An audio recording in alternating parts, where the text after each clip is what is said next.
Hi, I'm Mitch Gallagher from Sweetwater. We're at AES 2019. Of course, we ran into our good friend, Chris Lord-Alge. Great to see you, man. Mitch, always a pleasure. Love seeing you here at AES, and here we are yet another year. It wouldn't be a show if you weren't here. Well, I hope so. I'm glad I am here, but it's always nice to see all the friends, and we have new equipment and stuff to talk about, new gear, so excellent. Right. So one of the cool things about AES, as you know, because you do so much educational stuff here, you do your panels, you do your workshops and seminars and things, is that it's a great opportunity for people to learn from the masters, to pick the brains. And so what I'm going to do today is I'm going to ask you one question that I think is really important for people who are building studios to ask, and that is, what is the number one thing you can do to improve your studio? Wow, well, probably right now, it's nothing to do with audio. It's to be, okay, is the carpeting new enough? Or is the air conditioning good enough? And right now, believe it or not, in California, I'm like, I need a new AC system.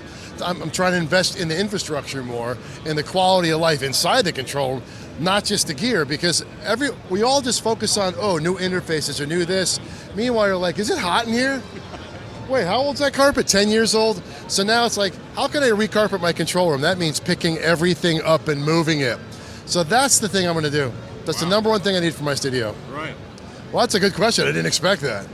Yeah, it's one of those things you don't think about that much. I'm actually doing a workshop here a little later, a workshop presentation on the top 10 things you can do to improve your studio. And that's easier, right? Because you can make the list, but if you have to narrow it down to one, that's tough.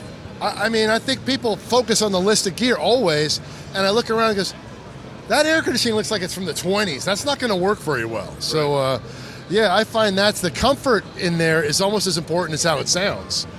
And a new chair behind your rig, Right. You got to be comfortable to be creative, right? Yeah, and it also should comfort for your clients. When people show up, do you want to be having some half-broken chair for them to sit on? It shows that that you care about the whole picture, not just the audio side. Right. Awesome. Great answer. Great to see you. Same here, Mitch. A pleasure. Always a pleasure. Good to see you. All right, Sweetwater. Thanks for joining us here at AES 2019. We're at the Javits Center in New York City. I'm Mitch Gallagher from Sweetwater.